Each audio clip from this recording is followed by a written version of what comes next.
What's up, Rod? What's going on, Gary? What you doing over there, shooting? Man, just over here hanging out. Oh, you're hanging out, huh? Yeah. Get a little volume check here. And yep. Carissa Glover is watching. Jim Lauer. Jim. Jim, you're late. Larry Hunt. Larry Hunt. I don't see Larry. Somebody make a comment because Tracy Lynn just sent a photo. A couple photos. Another photo. Somebody, Peyton Westbrook. What's up? Okay, there you go. Facebook, lock and loaded. That's a good way to start. Oh, we can see the comments. Very good. Woo woo. Man, holy smokes. Tracy Lynn has got a bunch of photos she's sending. What's up, Zach West? Peyton Westbrook, Jim Lauer, Zach West. Hey, Zach, what's up? He says. Tracy is watching. Tracy, I just got a load of photos you just sent. Gary Harper's watching. How about that? Hey, I know that guy. You know that guy. I wonder if it's... You got to bring him in and talk to him tonight. You know, we haven't talked to him since like April 28th, right? Yeah. It's been a while. It's been a while. He's been, recovering from his little foot deal. And he'd bring him on in tonight and talk to him about how things are going, what he plans on the back end. I see Jason Metcalf's watching. Boy, Twin turbo things to say about Jason Metcalf. Jason Metcalf. Is that the Ultra guy? Yes, sir. It's Ultra. His colors are Ultra. Yeah. Twin turbo wagon. There's Keith Lopez on the YouTube side. Nice. Devin Brown. Hey, Devin. I seen him at Flying H last night. He was at Flying H trying to win some big monies, wasn't he? Was him and Carpenter trying to make it into the final? A little preview of what's going to happen at Mad 7/28. Maybe. Yeah, maybe. A little sneak peek at what could happen, maybe. Yeah. Oh, wait a minute. Move. Go like this just a little bit. Go like that. Go. Oh, what's down on back there? I see something. I see something. That? Yeah, you had a hole there last week. What are you doing?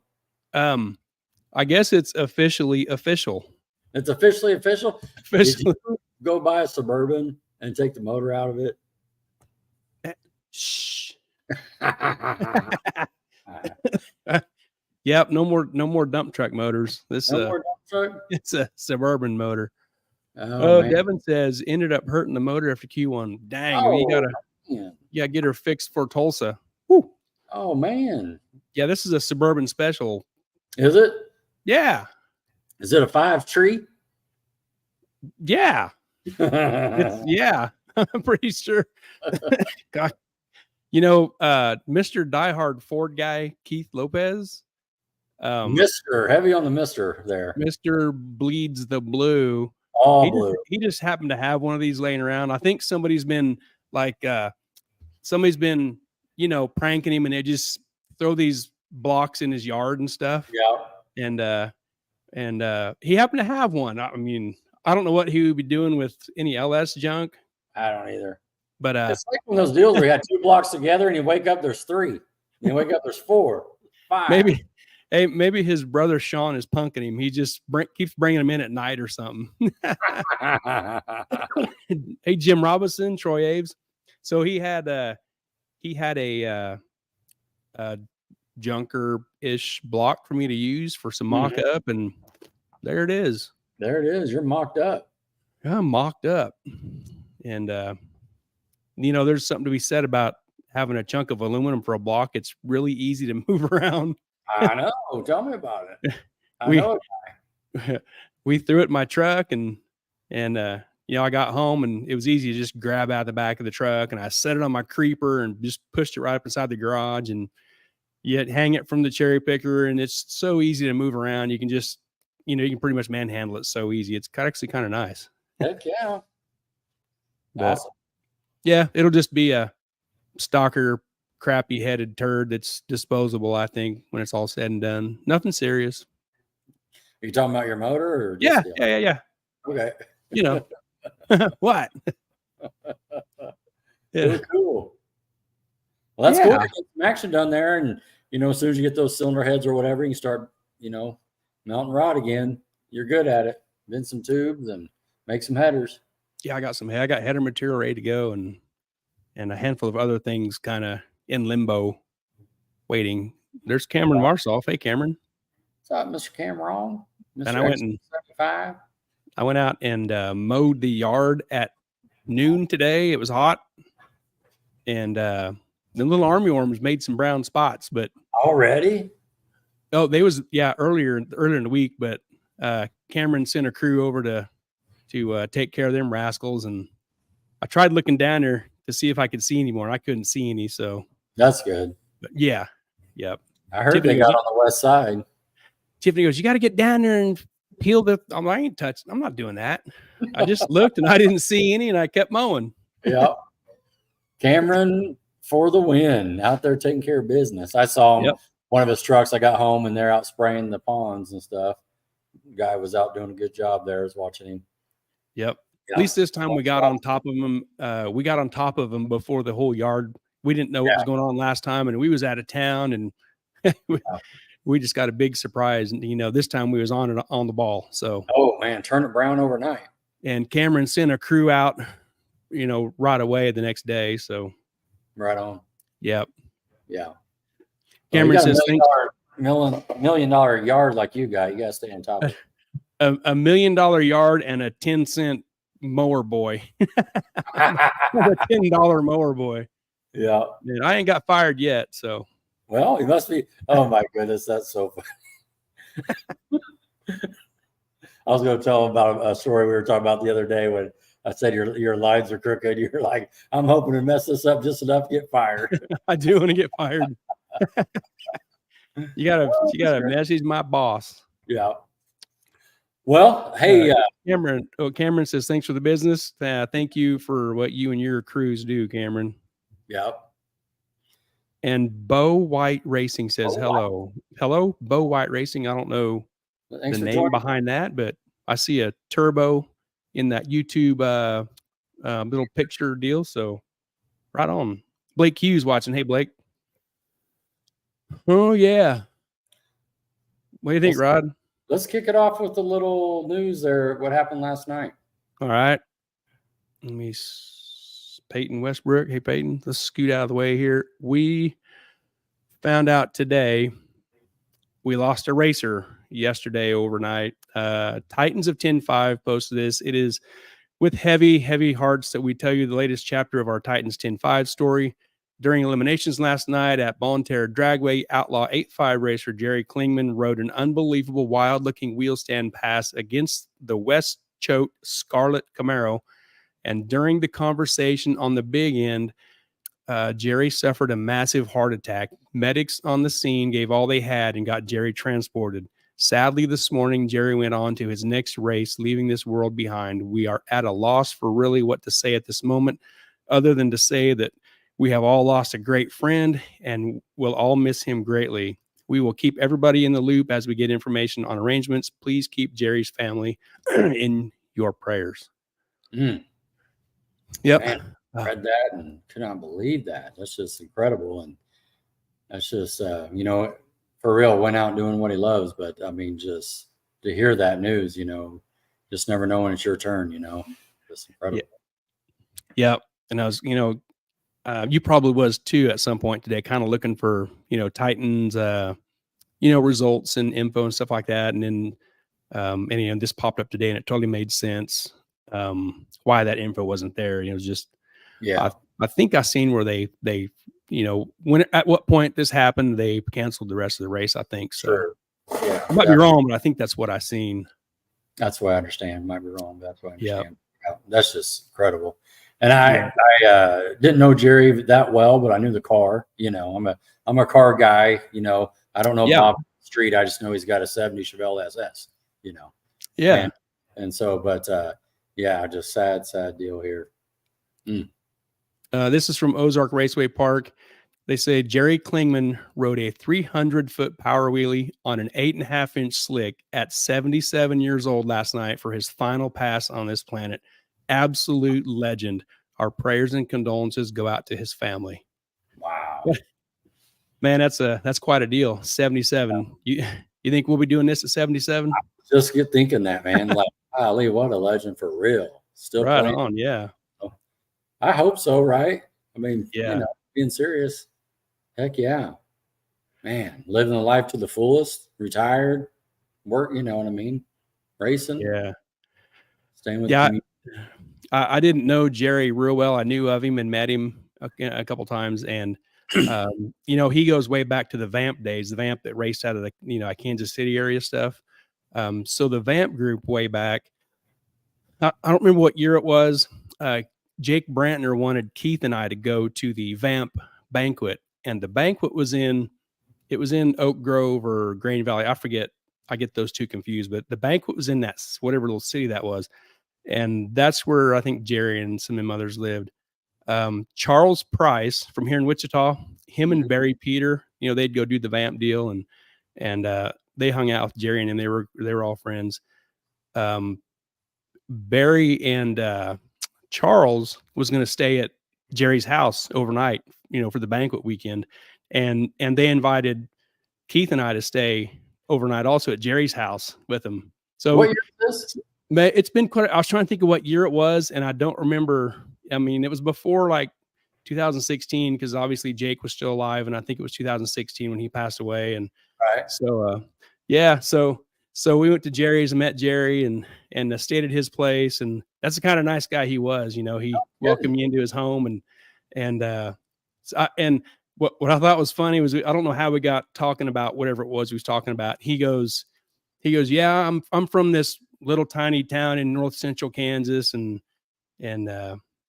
so before I said anything, I thought, well, I'm from a little tiny town in north central Kansas. You can't be from a little tinier town smaller than me. 600 people, 20 kids in our class, you know. Yeah. And I know all the small towns in north central Kansas. Right. You can't be from a smaller town than me. So then I said, what small town in north central Kansas are you from? And he said, oh, a little town called Bennington. Well, that's my town. That's where I grew up. So it was pretty funny that, you know, in the end there in our conversation, we're from the same town. He went to Bennington High School, and he knew my parents and a bunch of people that I know that lived there in Bennington. And holy cow. Yeah. He went to school there and, you know, went on and whatever he did in his life between school and, you know, he ended up in Kansas City, and it was just kind of funny. Like, what small town are you from? Right. Oh, we're from the same small town. Yeah. The one stoplight. Yes. Yep. Wow. Not even a stoplight. No stoplight. No stoplight. Okay. No stoplight. Yeah. He was a really cool dude. You know, and he's seen us at Kansas City when we went twice. The second time he was there and he saw us because I seen a Facebook post, you know, he said, hey, I seen you guys in the Mustang. And I thought I had seen him walk by, you know, all that space behind the trailer in the pits up there where we parked. I thought I seen him walk by, and he was walking with a little kid, maybe his granddaughter or something. Sure. So then in that little Facebook conversation, he goes, I seen you guys, you know, the white Mustang. And I said, you know, I thought I saw you walking behind our trailer, and it was him, but I hadn't seen him for a really long time. But yeah. Great story. Everybody has seen on, you know, Facebook today saying just really awesome things about how good of a guy he was. So, man, that's it. Yep. That's it. A little picture collage of him in his car. That's awesome. That's a little comment here. Oh, it's Blake Hughes. Yeah. So, our thoughts are with his family and the Titans group. Yep. You bet. You bet. Yep. And at the end of the show, we've done it before. At the end of the show, like the last 15, 20 seconds, we're going to give Jerry the whole screen and close out the show that way. We'll drop out like we have in the past and just leave Jerry up to finish off the show. So little 15, 20 seconds of silence at the end for him, and that's how we'll close it out when we're done. Sounds good. Yeah. Jesse James watching, Sandra Rose, Keith Lopez. All right. You ready to truck on?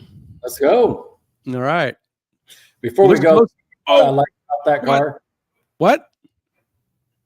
Sorry, I messed that up. Give me back up. Yeah. Okay. What I liked about this car, it had the flat hood still. Oh yeah. Yeah, I like it. Yeah. Yeah. I was Yeah, like, it's a good looking car. yeah. Because I'd see it at the, you know, I think the first time we saw this car that I saw was at Mocan at Hot Summer Nights. A few Right. years before we went. And I thought I saw it there. And of course, I know he races the 8.5 with the Titans and everything. But cool. Right on. Yeah. So, all right. All right. Would you look at that?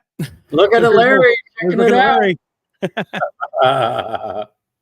Yeah, I gained about 3 inches of room in front of that motor plate from where the old one was at. Golly. You know, I was going to leave the big block motor plate tabs on there for the next guy that owns the car that might want to put a big block in it, but they was just going to be in the way, and you know, to get a ratchet or an impact or something on there to make quick work of stuff, so I just smoked them off. Yeah. Well, and if you need any help welding anything, I know a guy. I can run the foot pedal, but I know a guy. Yeah, you know, just come over and practice and just start welding random tabs on in places. You know, they hold. You're gonna be adding weight to my car is what you're gonna be doing. Oh man, it don't need any more weight. I know. Well, you're dropping some weight right here. Golly, look at that. I need to drop some more. 800 pounds difference between that big block and that LS. You know, I don't know yet. I think it's somewhere between 1,200 and 1,400 pounds. What? Difference? Oh, yeah. I hope. Man. I see Charles McPherson and Tony Phillips and James Foreman watching. Keith says flat hoods for the win. Oh, yeah. That's right. Heck yeah. Hey, Tony Phillips. Hello, everyone. James Foreman.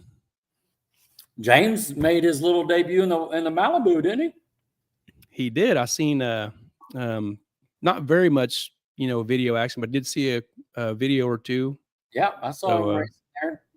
They had an autograph booth set up too by the staging lanes where he was at signing autographs. And these bullhorns. Oh, they're huge. You can lay a swing set on that thing. Here's a name you might know from the past. Robert Bales. Oh yeah, absolutely. Yep. Robert Bales is looking forward to racing with everyone next year. We are real close. Looks like a really cool series. Agree. Cool to good to see you, Robert Bales. Yeah. Oh, Bo White's got a good question for you. Bo White Racing. What's the class minimum weight for your setup? The Titans does not have a weight. Arc City, that will also carry the class, does not have a weight. The only place you're going to run into weight with the limited stuff is Flying H and Ozark.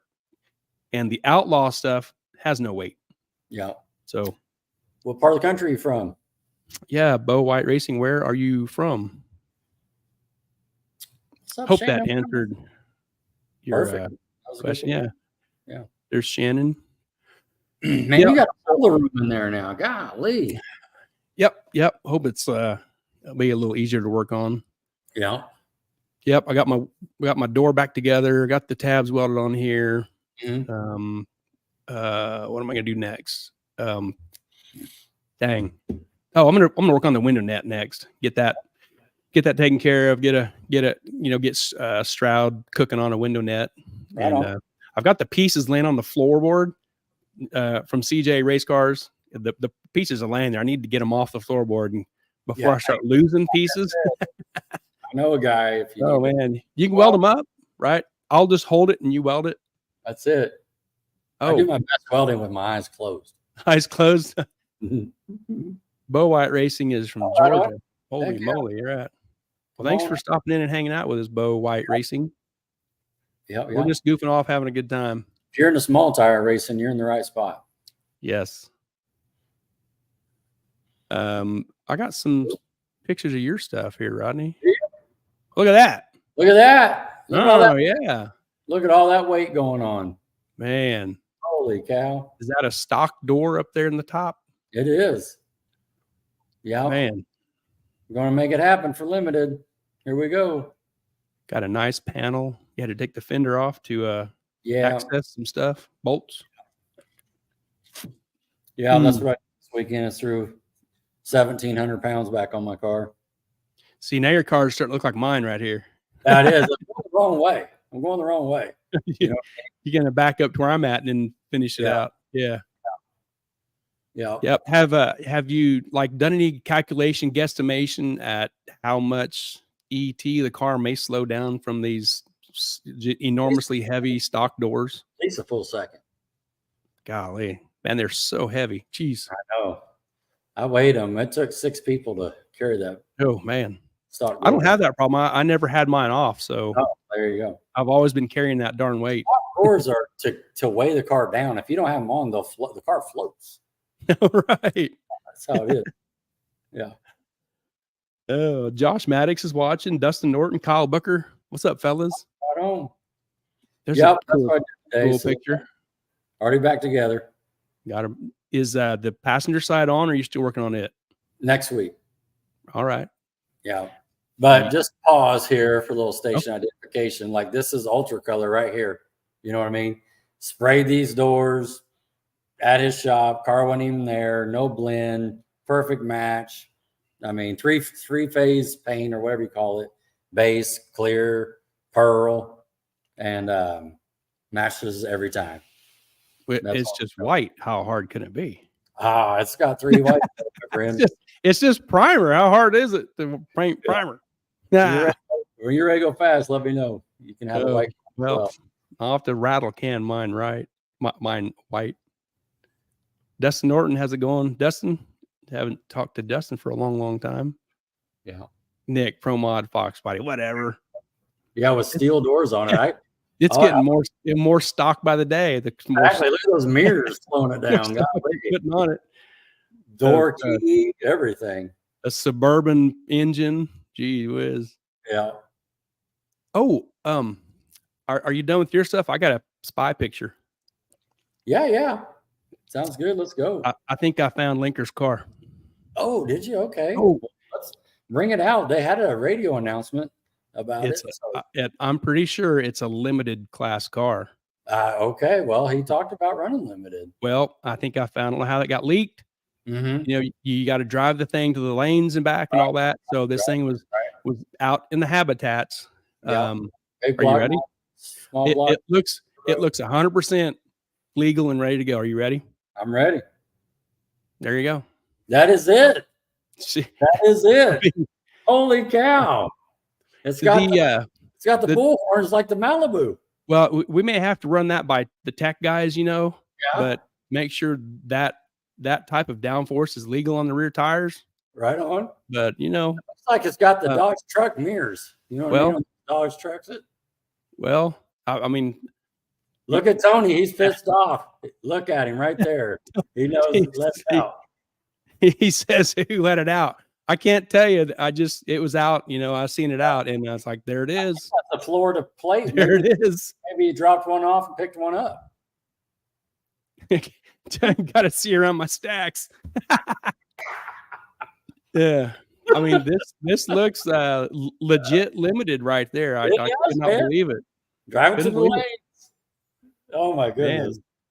Man. Yeah, that's it. I mean, sorry if I wasn't supposed to leak that, Scott and Tony, but there's only 39 people watching. Who come on, only 2,000 by tomorrow.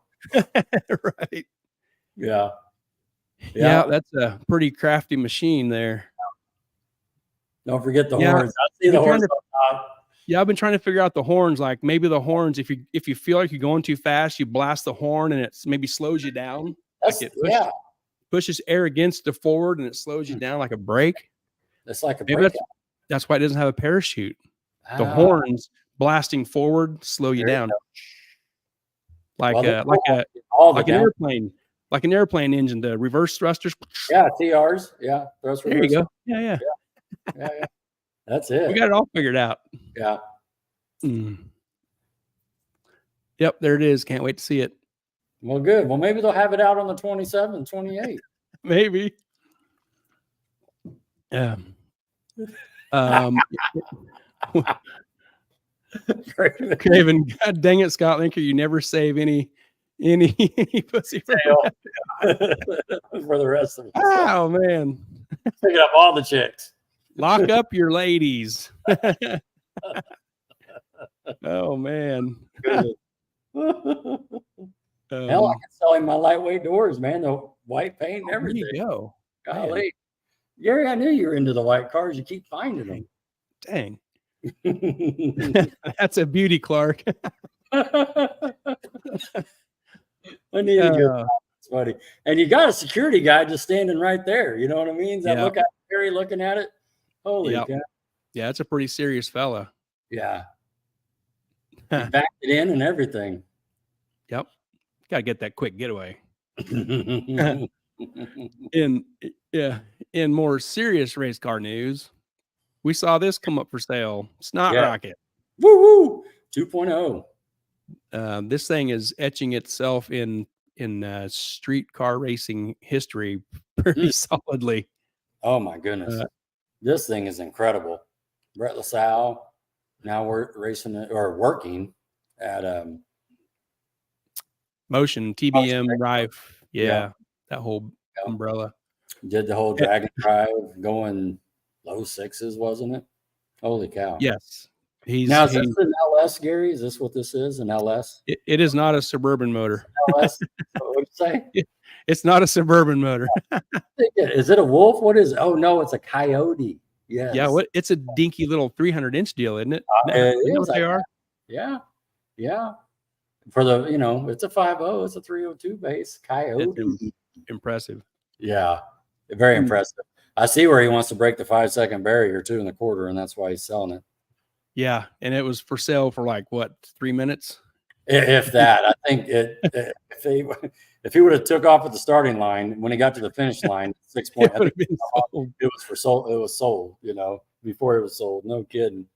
Yeah. Man, talk about a piece of history. Yep. Yeah, it'll be and he says here, he wants to go 5s on a drag and drive, and this car isn't legal from a chassis standpoint, and the runs won't count if it is not legal. He's building Snot Rocket 3.0 to take him into his next level of drag and drive greatness. That'll be awesome to watch. That's crazy. Yeah. I got the popcorn ready. It's just incredible what these cars are doing now. Yeah. Pretty awesome platform to be able to do that. Coyote. Whew, man. Getting it done. Yep. Flying H had a big thing yesterday, Friday, and this was just a piece of, I think this was Q1 that I snatched. The numbers weren't impressive yet. They got better, like, I don't know, like Q3 or something, but just showing who was there, and I think when this was posted, it was like 2:30 in the afternoon, and it was pretty hot and crappy yesterday. So you can see Devin went 30s, and Brian Carpenter. Have you talked to Brian Carpenter? I have. Oh, it's interesting how they're 1 and 2 on this little qualifying sheet. I just noticed that. There he is in the 30s. There was a pretty good group here, 15 cars. Yeah. And that Adam Preston, don't let that trick you. Number 12 with a 683. That thing turned around and went 4.0s. 4.0, flat O. Yeah. And them Preston guys can get it done on a track and on the street with that car and with the Corvette. They got a black Corvette. They just run around spanking everybody. Yeah. I see the RX-7s there as well. The Malibu Foreman. Roger Martinez and James Foreman. Yep. Phillips took their Tim ride. Webb. TW. Yep. Tim, this says 488. I think Tim ended up going to 30 something qualifying later. Yeah. Yep. Adam Phillips with a 450. Yeah, nice group of cars. Yeah, I was trying to watch the FODAD videos and just kind of trying to keep track of that. And see, they got the big board working there too. Yep, the big giant screen. Here's a comment. What's this? Jason Horde at 187. There you go. Yep, that's getting it. Yeah. And then it got curfewed out, and they split down to Horde, Carpenter and Preston, wasn't it? Yeah. So that $5,000 to win divided by 3. Yeah. Got a little bit of bones. Yeah. Yeah. Jason Dodd. I don't think Jason Dodd has ever commented on here. What's up, Jason? Jesse James Racing. Preston's got the 4-door with the stock block LS. It runs 420s. Also, Meemaw. Oh yeah, it's like a tan colored Fairmont. Yeah, the Fairmont. Yes, It was there last night. man. Yep. Tony says pressed him at 4:00 at 2:03. Woo, Yep. I saw that pass. That was a nice pass. man. Yep, pretty impressive. That is all for that. All right. We I think we are ready for the man, the Harper. Nate Bell watching. What's up, Nate? Mr. Harper. Mr. Harper. Let me squash this and make room for the man of the hour, Mr. Harper. What's going on, fellas? Hey, what's up? How we doing? Good. It's been a long time since you've been floating around here. It has been a little too long, but that's okay. April 28th was the last time we were on.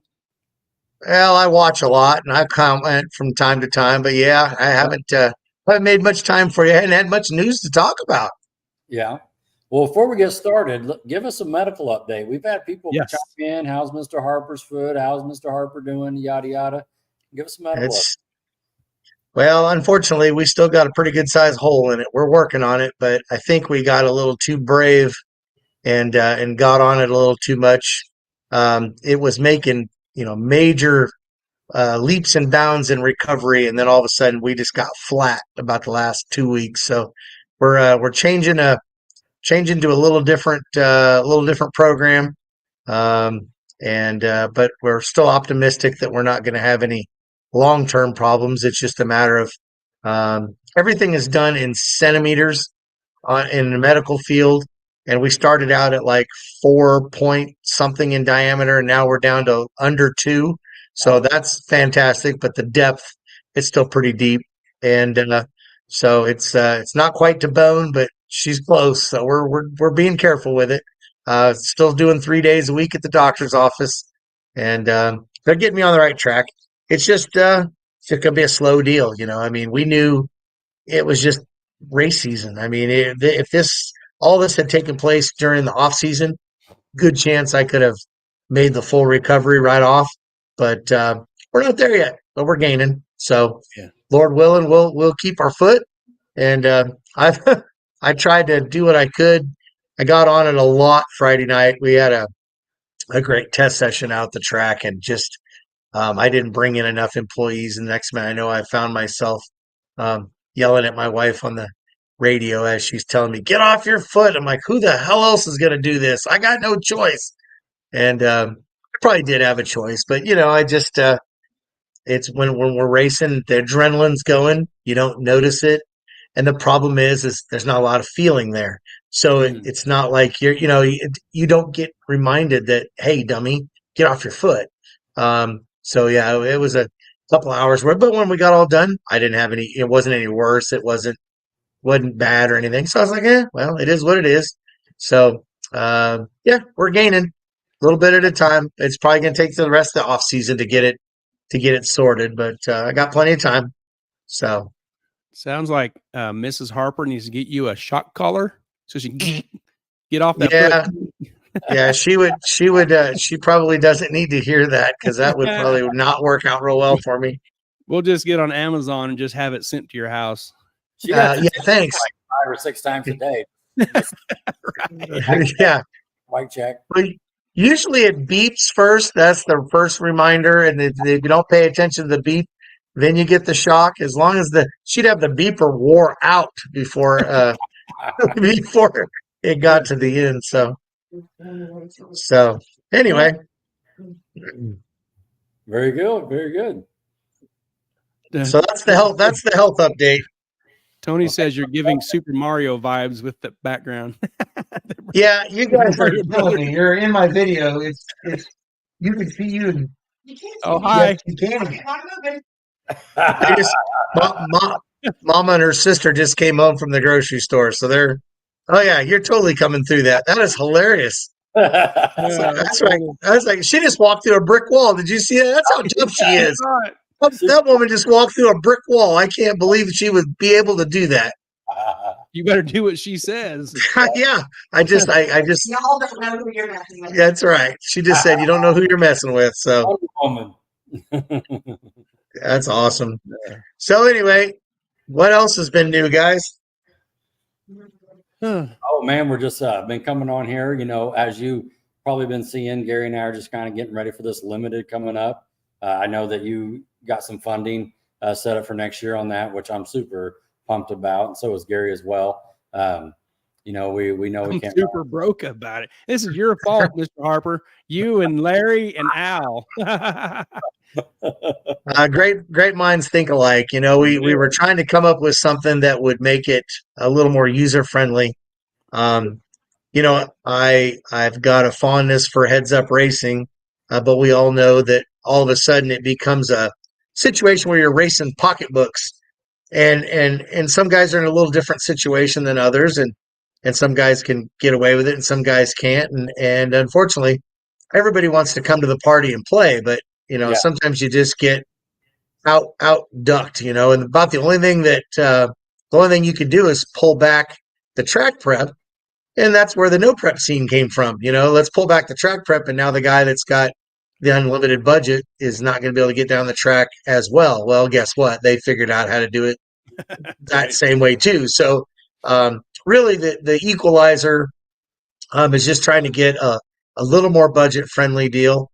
I'm sure you're still $100,000 away from having a new limited 275 build to be competitive.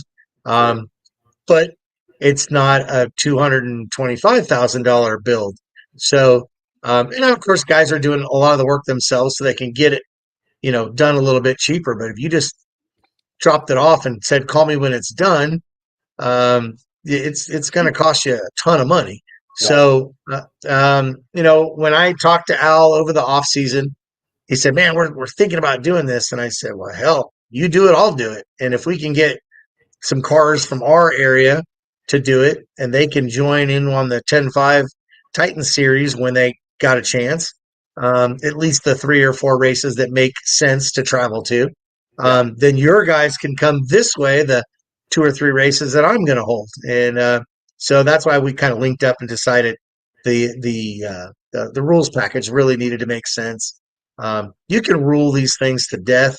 So it's just kind of like, you know, get it close and come up with something that looks like it's a good platform, and we'll see. I mean, I can already see the writing on the wall that at some point what was dreamt up as a 490-50 class is probably going to end up a 60 or a 70 class, but the cream always rises to the top. I mean, that's the strive of drag racing. I mean, if Don Garlitz and Connie Coletta didn't have a hard on for each other 35, 40 years ago, we wouldn't be in this boat right now. But everybody's always had the need to be better than the next guy. And so those are the types of things that will drive competition. Competition drives the willingness to try to be better than the other guy. And next thing you know, we've pushed an envelope to another level. And unfortunately for everybody around here, my ego feeds into that because I just want the track to be nasty and let you guys figure it out on your own. I don't have to be the deciding factor on who's going to be the fast one or not. I just want to have a great racetrack and watch some good quality racing. And the other thing too is from a track management standpoint, I'm selling tickets to a show. And a show is not a guy running 490 against a guy that's running 420. That's not a show. That was the only thing that I was a fan about the no scoreboards deal is if they're running 420s or they're running 470s, the average guy in the grandstands has no clue. As long as he's seeing side-by-side racing, they're happy. You know, the Ford versus the Chevy and somebody to root for, and not, you know, when the guys are all sitting in the grandstands and they're all, you know, betting and having fun and trying to decide who's going to win. You don't want everybody in the group going, "I'll take the blue car," because the blue car's got a half a second on the other car. Right. You know, I like to see it more evened up, and so the limited thing makes sense. When we started talking to marketing partners and things that were involved in helping us already, we basically decided to move some stuff around, and Garfield Furniture down in Enid is building a car, going to be in the class. Of course, Cool. him and Kyle Booker are buddies, and they all kind of hang out together, and their car fits this class way better. Rex Johnson's car fits. There was just so many cars that were already ready to roll. It just made sense. Yeah. I don't have scales at the track. I wasn't going to buy them. I wasn't going to go through that drama. I ain't got time to play policeman. What I got time for is look under the hood and go, yep, it's a small block. Do I care how big it is? Nope. Do I care what it weighs? Nope. Here's your list of 6 things that you got to follow and make it happen and come get you some. And I'm really excited about the true outlaw small tire cars that are going to come out next year. We know we've got some really strong cars that are going to be coming out, and so I think we're going to have. Oh yeah, absolutely. And I've had conversations with guys that said, I've had 2 or 3 of them that guys literally pulled me aside and said, "Are you leaving?" And I said, "No, I'm not going anywhere." And I said, "I'm going to have to die before I go somewhere." I said, "This is home for me." Okay, then I'm going to go build this car. And you're going, that decision, that conversation just caused that man to write $150,000 check. Right. Like the hate mail, if I left, would not be very good on my part. That would be a death sentence on me. So we're happy to be here. I'm fortunate that I've got, great ownership, and Jim and Chris that allowed us to do some of this crazy stuff. And think about it. Here we were essentially a year ago at this time talking about, if we don't pull something together, this program's going away.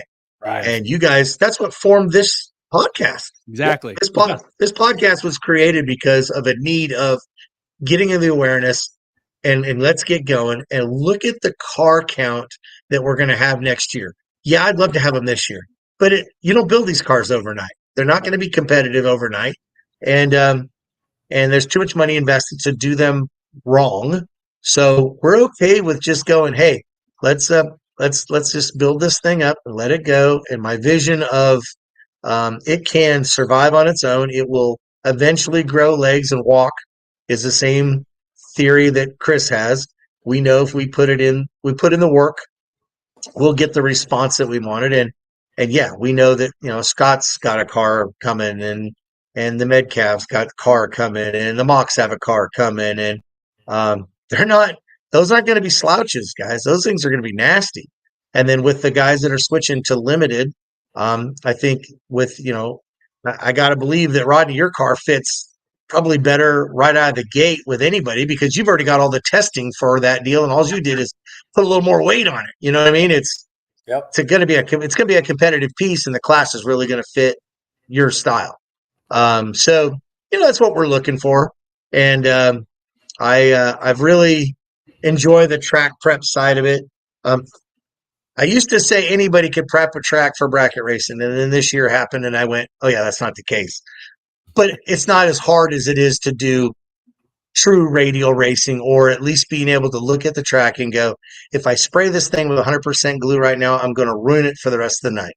And then be able to look at it and go, okay, I've got this track temp, I've got this humidity, I can get away with this. And look at the guys and go, I'm at 85%, you need to have your 85% tune up in it.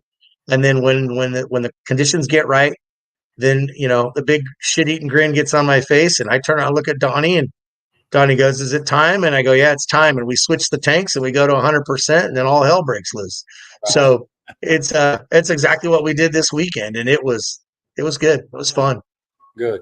Hey, quick question from Troy Aves. You see it there, Gary? Yeah. No, I didn't. Yeah. Oh, you guys got it. I can't see.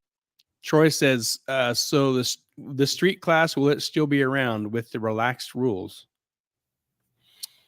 Drag and drive? Is that the drag and drive, Troy? Yes. I'm sure that's what he's talking about. Yes, we're still planning on doing the drag and drive on the 28th. We are looking at some scheduling things that need to take place. We know that so there's 8 PMR8 classes and 9 scheduled for us. We've got big tire, small tire, the drag and drive class, the pickup truck class, the 470 index, 580 index, 650 index, 750 index, 12.0 index. A lot of stuff on tap for the 28th. So the sooner we can get through some of the time trials and work into some of the eliminations before the weather turns super cold, providing that we've got into September weather and we started out at 80 versus we started out in September and it's 105, like it could be. That'll dictate a lot of what we do scheduling wise. But yeah, the drag and drive portion of it's going to be the first part of that day. We're going to start that deal off with, and we're gonna work together and figure out what we're going to do there. It's going to either be make a test hit and then go do the drive and then come back and go into basically chip draw first round, and then they can go back and cool off and do whatever they need to do, and then they'll fit in the rotation.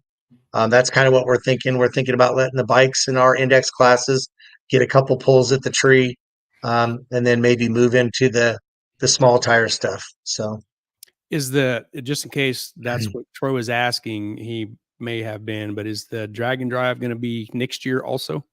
yes, that's a class we're going to try to roll with. Cool. I believe that there's something for that. I'm not quite sure if we need to continue to put these cars through 40, 50 miles of driving every single time, but I think that there's going to be the situation is going to be set up. If we see the same 8-10 cars, we'll probably just roll with it. But if all of a sudden we see that, all of a sudden we go, we had 6 new guys. Yeah, hey, guess what? Saddle up. We're going for a ride. Get out the gate. Go. Yeah, exactly. And I think that's that mystery of what's going to happen would keep the guy out. If you're going to enter that class, better plan on going for a ride. If nothing else, we're going to the casino and swing around, lap, and come back. The 28th event, obviously everybody knows the car show is in town that weekend. Right. I'm actually, when I get back it'll be after Labor Day weekend at this point, but I'm supposed to go sit down and talk to the police department in Arc City and find out if we can get chauffeured through the downtown section without, hey, are you guys going to give these guys a bunch of grief because they might not have the right tire on the car? They may be a little loud. They may be this way. If they'll say, yeah, we'll green light it, because they let the cruise happen and they basically put a cop on every other corner and tell them have at it. So if we can get the same kind of deal, I think our drive is going to go through Gouda Springs, down the back way, out by the meat packing plant, and then run all the way down Arc City to Madison and turn right and drive all the way down. And the loop is about the same, but the intention would be if we could get some eyes on us. If all of a sudden you're at the car show and you look up and you see a pack of 15 cars go by, and you're like, where in the hell are they going? Oh, well, they're going out the drag strip. They're going to have this big event tonight. Right. So that's kind of our thought process. We've been working with the Chamber of Commerce and stuff to try to put that together. So staying with that for a second, because I saw Chris get on and kind of clean up some things that were happening a couple of weeks back. So the team there at MAD is trying to take what was the nostalgia weekend and make it to this, what is now like a small tire shootout.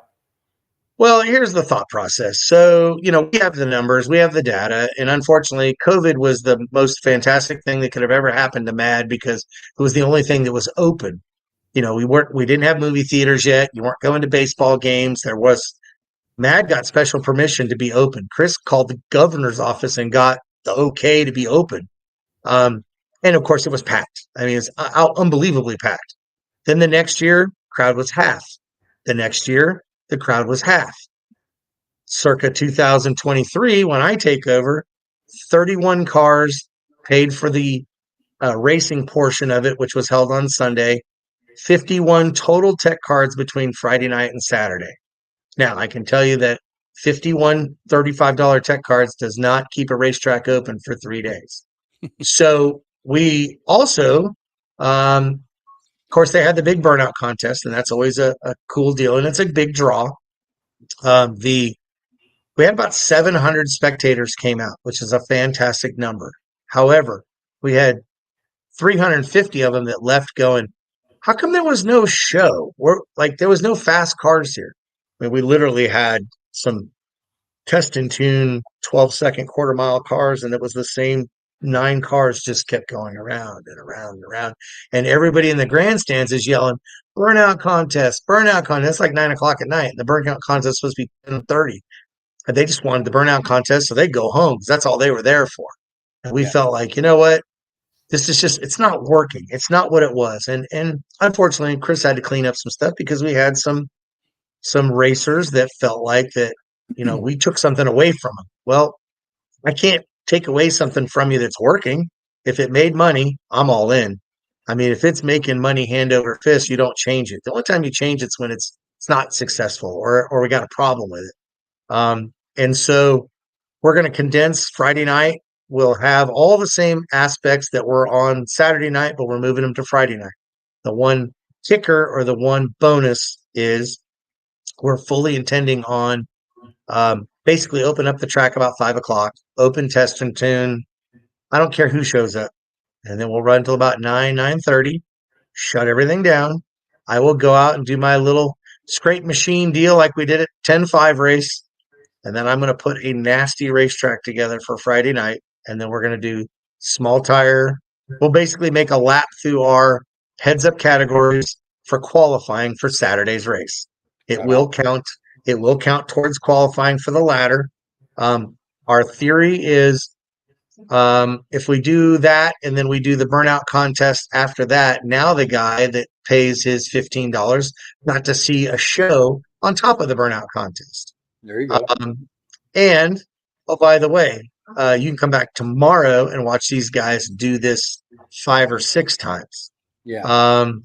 And then the other deciding factor was the car show was 3 days for years. It was come in on Friday.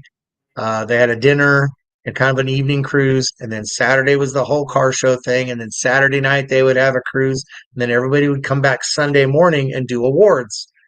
Well, the car show went from 1,200 cars down to 500 cars. So they didn't see the need or the cost effectiveness of trying to do this in 3 days. So they condensed their show. So now it's a Friday check-in. They do a dinner. And by 7:30, 8 o'clock, they're releasing everybody and there's nowhere for them to go. But Saturday, the thing's over at 4 o'clock and they do awards. Well, we all know car show guys. They get their trophy. They're going home. Like there's no draw to hang out. Well, I got nothing else to do. I got to wait here till tomorrow for awards. We'll go out to the track.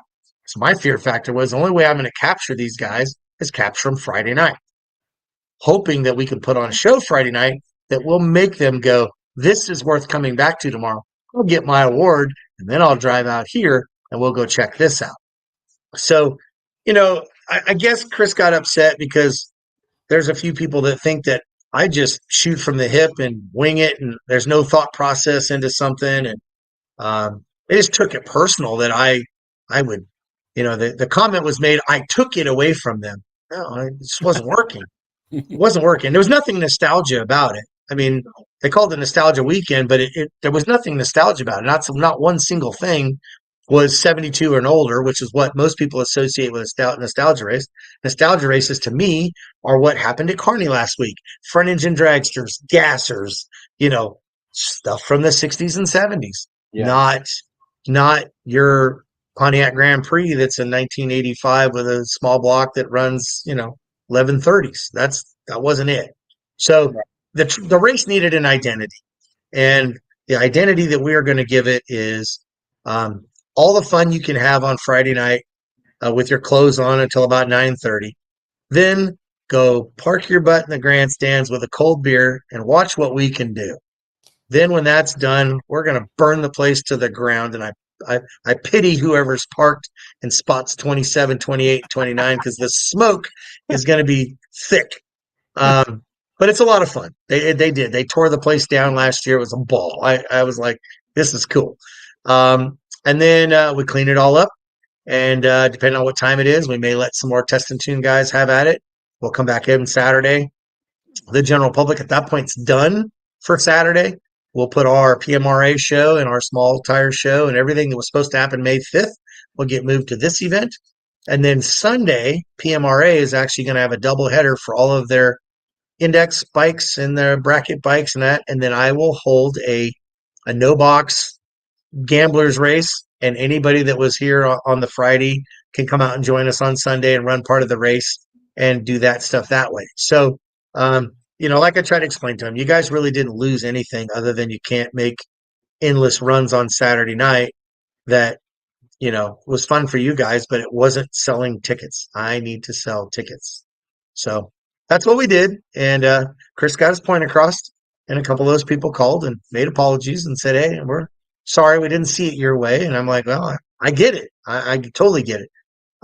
This is a tough business. Craven will tell you, guys that are in this, Al ran racetracks for years. It's, man, when you make a weather call, you're screwed either way. When you change a race that was going on for years, I mean, this is the problem. Arc City had this event since the 60s. Yeah. So, I'm changing history, and I get that, but I'm also trying to make sure that your track is still open and viable. And if it doesn't turn $1, it can't happen. And that's the tough part. And that's the part where everybody's got to just bear with me. Everybody's going to get their own little piece of the place, but you got to let me, you got to let me turn $1 once in a while, or I can't keep the damn thing open. Yeah. And especially with all the improvements we've made, we've done about $65,000 worth of improvements this year, and have rained out half the races that could have made any money, including all of our small tire stuff. I mean, here we are. We got the Titans race in, but that's a track split between us and them. There's not a real money go getter for us, and we lost our May race, and we lost the April race. So here we are. So we're gonna give it a shot. We're gonna see what happens. I think it's gonna be great. The plan would be, if it works like I think it will, then and we can get the fan support, we just keep stacking more money on the classes and draw in more cars from out of state and put on a bigger show. Well, my thought would be, I would love to figure out a way with all these cars that we're doing to end up with a 16 car small tire deal and a 16 car limited 275 deal, and just go pound some pavement, see what happens. Right. So Like next year, right? Limited next year. Yes. Yeah. I mean, I want to build this thing year to year to year to year. I mean, it's not. I'm not trying to. This isn't a one-hit wonder. I'm not trying to get one deal in and done. We're looking that this will be a staple event that we can put on the calendar that people look forward to going to, like Summer Nights at MoCan, or other events that just it's a marquee event. Get your calendar out, put it on the calendar. You're going. The Texas Roundup. I mean, we all got these iconic races that we have. We're going. We're circling the calendar. We're going. And Mid America Dragway, I feel, deserves its marquee race, something to put it on the map, something that we might only get to see Devin Brown and Mr. Carpenter and them guys once a year. But this is the time we want to see them. Yep. Right. Agree. Unless it's October and the weather's like 60 degrees, and then like, hang on, We got to do it again. Yeah. If you're bored, you're like, let's go and lock the gate one more time. Yeah. Yeah. So I've been known to do some of that kind of stuff. Yeah. So sticking with this race, the 27, 28 September, you want to be your marquee race. And I get exactly what you're talking about. So I know the payouts coming in for this race. Talk a little bit about that. Talk a little bit about if we reset a track record, or if we get into the threes, anything there. Oh yeah, we're gonna go a little crazy. Nothing like spending invisible money that you haven't made yet, but that's okay, because if you don't put it out there, there's no carrot. What we're looking at is I talked it over with Chris, and we decided that we're going to bump the small tire payout from 2,000 to 5,000. So that's a pretty significant bump up, and we're not opposed to getting some more marketing partners that want to jump in and stack something on top of it. I mean, I don't care if we got a racer that says, "Hey, I think my stuff's better than everybody else's, and I'll put another 500 on top.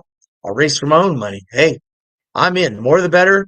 We got to be able to get those guys like Carpenter and them to travel. It's expensive to do this. I mean, you may not win the race, but you got to at least be in the conversation that if I win it, at least pay for my trip to go home. I mean, it doesn't make any sense. This year, obviously, we are going to have the second chance race. And so that's going to be something that it's not going to be a one and done. You're not going to, get smoked and then, you're on the trailer and going home. We're going to do the second chance race, which is a free entry. So, and it's $1,000 in the final. I don't care how you guys split it up. You can win or take all. You can split it down the middle. I don't care. I don't try to get involved in that side of things. And it's just like the small tire deal with it being $5,000 to win and then the runner up money. There's a split to be made. Whatever we got to do, let's get her done. Right. We're going to do that special Friday night qualifying pass. Whoever walks away that night, they're going to get a $100 low qualifier award for that evening. And then Clayton Moore's going to do a $200 qualifying bonus for the overall person, which would be awarded on Saturday night. Whoever's on the top of the leaderboard Saturday night. And then I've decided that I'm throwing $500 in if we can end up with a 3-second pass. We know that that's going to take a monumental pull. We just seen a 4 flat last night on a brand new perfect surface. Don't know what the sticky factor was, but I'm sure it was good. If we get the air where it needs to be, I know that Heckman and some of them guys have enough snoot to get it done. If we could just give them enough racetrack and they can negotiate a whoop-de-doo or two, they'll be all right. So we'll see what happens. I mean, there's some low qualifier money there one way or the other, but we need that 3-second run. And obviously, if we have a low qualifier that's going to break the existing track record of 4:16 for Mr. Brown, we're going to put $200 up for a record run. So you could be the number one qualifier in a record run. That's $400.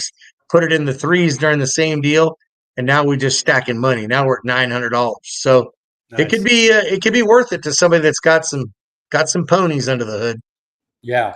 So staying with that for a second, you mentioned Hot Summer Nights earlier, and they race for that crown. Have you ever thought about doing anything like that? Like a crown? We've got it. We're gonna steal one out of Gary Putnam's bucks, and we're gonna do the belt. So we're gonna have a belt that's gonna be the specialty deal on top of the big check. So we'll have the big checks that put on the wall of the race car trailer, and then we're gonna do a big belt that'll have be all engraved and stuff for the event. And then I'm working on a custom trophy. We already know that Mr. Brown needs to bring that belt with him because that track record falls Mr. Belt. That Mr. Belt got to go to the new house. That's right. But what'll end up happening is there's going to be another little award thing that will go to the track record holder. So we're trying to do some things that are cool. But we want our marquee deal. We want our crown. We want our all the little gimmicks. So we're going to go belt for now and see how that works out for a while and see where we get with it. No, it sounds good. Cool. Well, you asked earlier if I talked to Brian Carpenter today, and the answer is yes.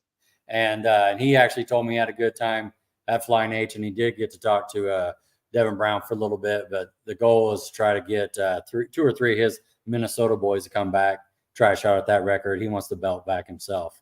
So we'll see how it plays out.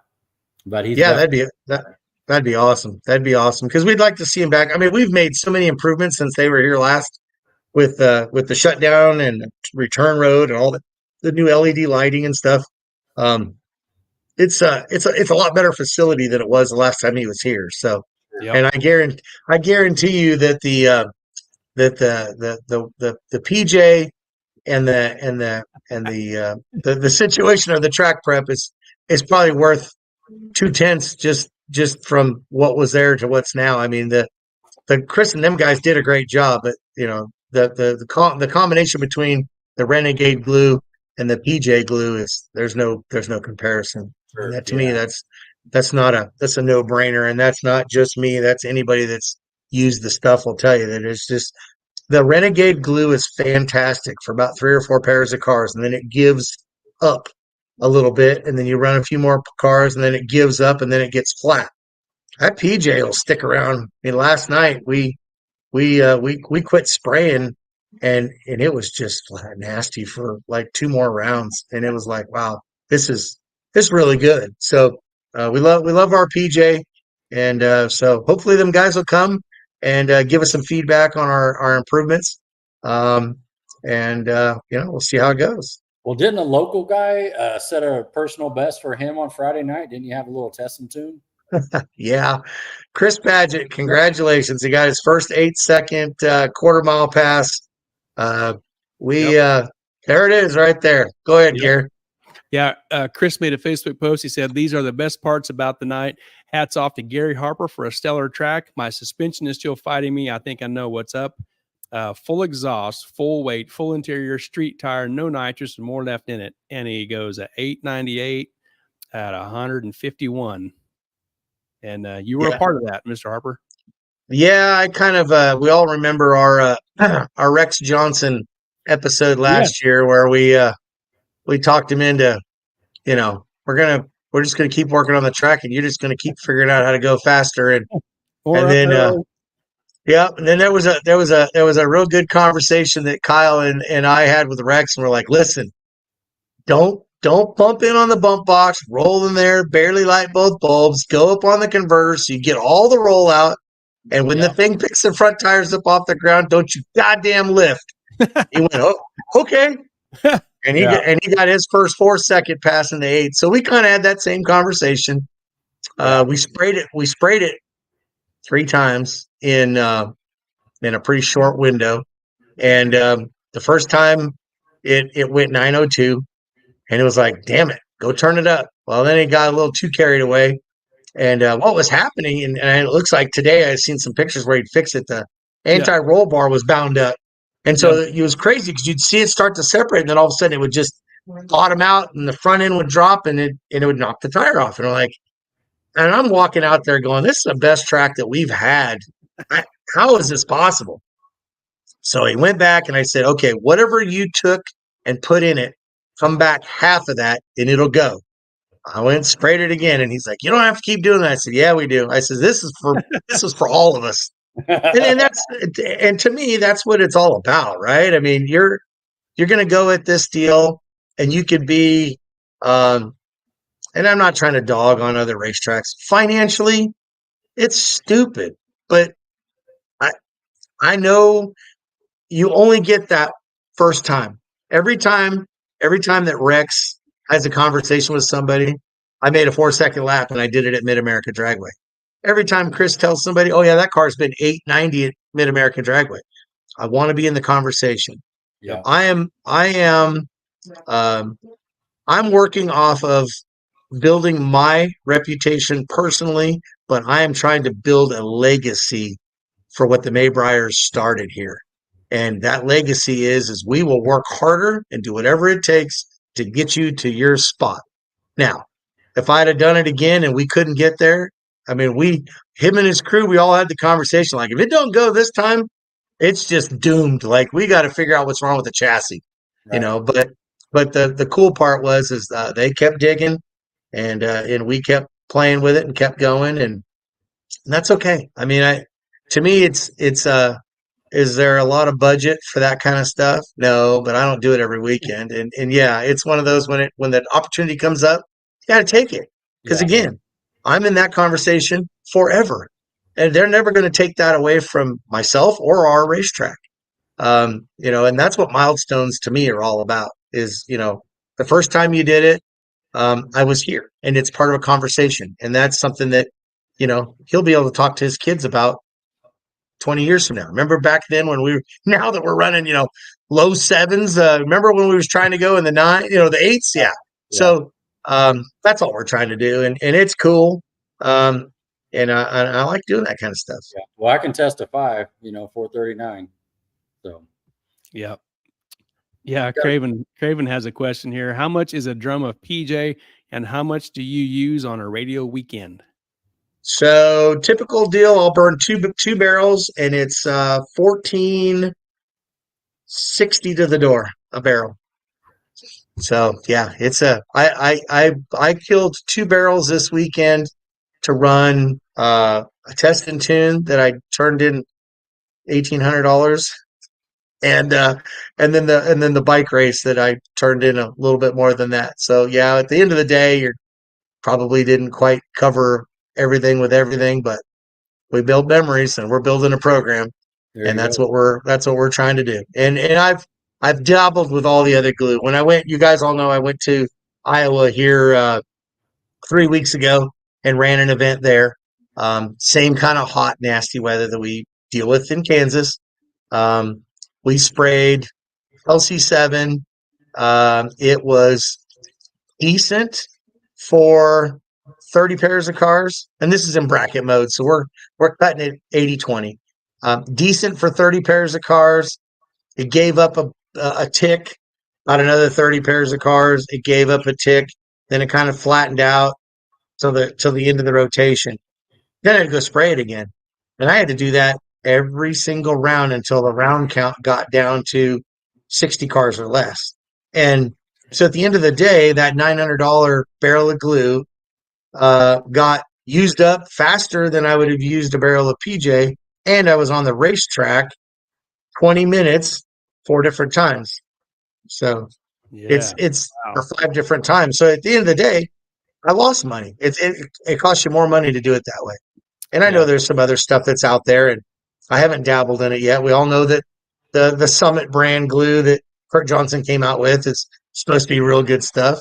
I got what works. There's no reason to get away from it. I mean, seriously. I mean, we're being successful, and there's just no reason to get away from it. The bracket guys love it. I can make a track run the same all day, all weekend. I don't want to go relearn something else, and the learning curve is not worth the price that you might make up. I don't want to do it. So Right. And carry on. time. Yeah. And the time, sure. Ain't Time. broke. Yeah. Time. Yeah. Here's the problem with guys, and Craven will tell you, it's not the 20 minutes at the beginning of the day doesn't hurt you, because that 20 minutes you've got somebody over at the snack bar buying, oh, we got a 20-minute break. Oh, everybody runs over to the snack bar. You're selling beer, you're selling hot dogs, you're selling Coke.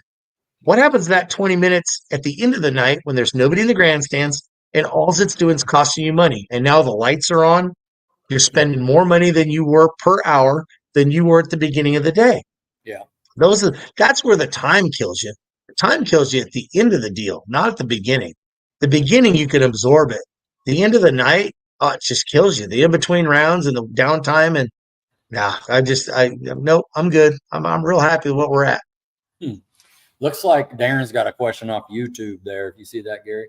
Yeah, I did. And Chris has a comment. He says, I'll be back in September to try and go faster before 66. That's a drag and drive deal coming up. We got your back, buddy. You know that. Right. Yeah, I've seen this. Darren Kesey says, is Arc City going to run limited 275? He might have came in a little late talking about that. Yeah, it won't be this year. We're starting it out next year. Garfield Furniture down in Enid, Oklahoma is going to be the title sponsor for it. So it's going to be a fully funded field. And we're still working on how that breakdown is going to be. But it's going to pay well. It'll be a good deal. And yeah, if you're building one, come see us. How many races will there be? Do you know that yet? We know that we're going to have a Titans race, and we know that we're going to have our 2 events, this one in September and the one in October. We are looking at the schedule to decide whether the April deal makes sense. The reason why is because PMRA would like to do a doubleheader in April. So I'd like to get one in April. I think the first week of May is going to end up having to be a bracket race next weekend or next year. What ended up happening this year was you got Mother's Day, which I can't run a 2-day race during Mother's Day. It's just terrible because we don't race on Mother's Day. My mama made me promise something 20 years ago when I got in this business. You don't race on Mother's Day. You don't race on Easter. I don't care what you do the rest of the time. Those are 2 days that you just leave alone. I said, yes, Mom. So we don't race on those 2 days. So that one's messed up. The following weekend tends to be graduations around here. And Yeah. that's a pretty big deal. And then the next weekend is Memorial Day weekend.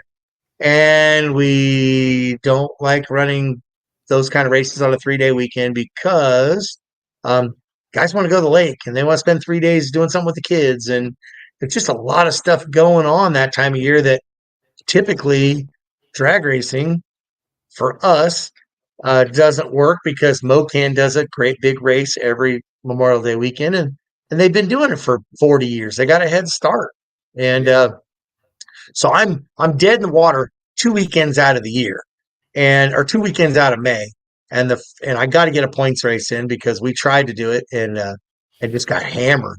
So I think we'll end up looking at the end of April for a 2-day, a 2-day deal. It'll be a Friday test and a race on Saturday, and then PMRA will stick around and do Sunday. So that's the plan. So we're looking at 4 races, including the Titans deal. But at least that's 4 opportunities. Funding will determine more chances. Let's see how the 28th goes. We know that we are building. We know that we're looking at doing more things. I just got to see where it all makes sense. And then, of course, you got things like the Texas race. That's a big deal for you guys, particularly, and a lot of the cars that are going to travel. So we got to see where that falls because they've changed their deal twice now. So kind of gets weird. You're just, as a track operator, I sit down here in November and lay out calendars that all over the place of everybody that's put something out, and you try to figure out, you're guessing where are they going to land their race. Well, the last 3 years they did it here, and then I turn around and go pick this weekend, and then we found out that the Radial Roundup got moved and it hammered everything. It's like, whoop, start over, reset, and we just don't want to go there. We know that we want to do the Titans race somewhere there that first weekend, and we're trying to decide whether it's going to be the first weekend in May, the last weekend of April, or the Mother's Day weekend thing, and then hope that we can get enough travelers to go back. That it's a bad deal. You really can't. You just Mama can't get messed with. Mama don't get shit all year long from us racers. So we got to do it once in a while and say, hey, all right, well, this is your turn. So we'll see. But yeah, we got to we're going to make a hole for the Titans race. I think that was a fantastic event. Yeah. And they really enjoyed themselves, Al and the boys enjoyed coming. So, I think Larry, hit it on the nose there, which is this could build into a great event, but just didn't get the spectator count, and it was during graduation weekend. And you found out when you start talking to people like, oh no, I got this graduation I got to do. Oh, I got to. You're like, wow, we really hammered ourselves on that. So we'll go for broke and see what happens. But yeah, we'll do at least probably 4 times tomorrow or next year. So you're talking earlier about a racer could step up and donate to the cause. If they want to do that, how do we do that? If I wanted to donate to this coming up, they just got to contact me. My number is all over everywhere. I can give it to you again. But they go on the Facebook page for the racetrack or the website for the racetrack. I'm everywhere. You're going to find me. Or obviously, I'm Gary with a Y. My wife's Gary with an I, and either one of us can help you with that. More than likely, she will be the one that takes care of the paperwork side. Matter of fact, I'm lying. I know she's the one that's going to take care of the paperwork side. So you might cut out the middleman, me, and just call her and say, hey, I want to put $500 on Small Tire, and we'll get you set up. And she's going to want logos and all the things that go with being a marketing partner to be involved with Mid America Dragway. That sounds good. Yep. And this time of year, businesses, their wallets are fat and they can use a tax write-off. So help out and give us some cash. Well, absolutely. And our thing too is we do a lot of stuff now. We call them digital marketing partnerships, where we don't necessarily put signs up at the track. We do it through Facebook and advertising, kind of like how you're doing here with the logos on the screen. And we're doing a lot of stuff with our Facebook page and our website page that has clickable links that are running across it. And that's because to put a sign up at a track costs $400 or $500 to have a 4x8 sheet sign made, and so it just doesn't make any sense if you're just trying to help out the race or an event or a class. Hey, I want to be hooked to this class. Well, hey, do a digital marketing partnership. It's this much money, $500 starts it off, and you'd like to put your money towards this. Okay, we'll make it happen. Right on. So a couple of shows back, we had a guy call in or write in and ask, he said, how hard is the tech at MAD? And we just talked through it a little bit with him, but I'll just ask you that question like he did. How hard is tech at MAD? If I have my seat belts out or anything like that, don't have my cage, what are we doing? Well, the problem is I'm not going to get onto a public thing and say what we'll do or what we won't do. That's where you say, call the office. That's the best scenario for me. I have final decision-making process over all that. I'm going to tell you that the WDRA has a set of rules in place, just like NHRA does. That's set in conjunction with where the insurance company is. Now, if I want to do things that are outside the parameters of my insurance company, then I can do whatever I want, but I'm not willing to do that. Not when I don't own the racetrack that I'm working at. However, I can tell you that there hasn't been a whole lot of things that we can't work through, even if it's, I'm going to see you once a year.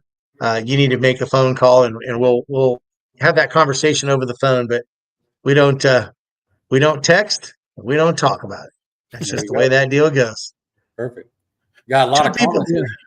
Yep. Tim Webb says he's excited for this race, September 27th and 28th. And Tim Webb was over there at Flying H this weekend running some 430s. Went a couple rounds. Yeah. He's got a killer engine combo. He's crawling into, just trying to get it sorted out. I think he's got a limited car too. Eventually, yeah. Yep. He's got his brother's old Malibu. I think he wants to climb into that. At some point, he'll be probably racing limited with us. Awesome. We'll take it. Craven says the perils of a track operator, you have to predict the future and you get roasted if you can't stop it from raining. Yes, sir. Yes, sir. You know it better than everybody. Jack of all trades. Larry Hunt says MAD event was awesome and the MAD crew made it. Al and I still talk about it. Looking forward to next year and a group of racers in the threes. Woo! Man.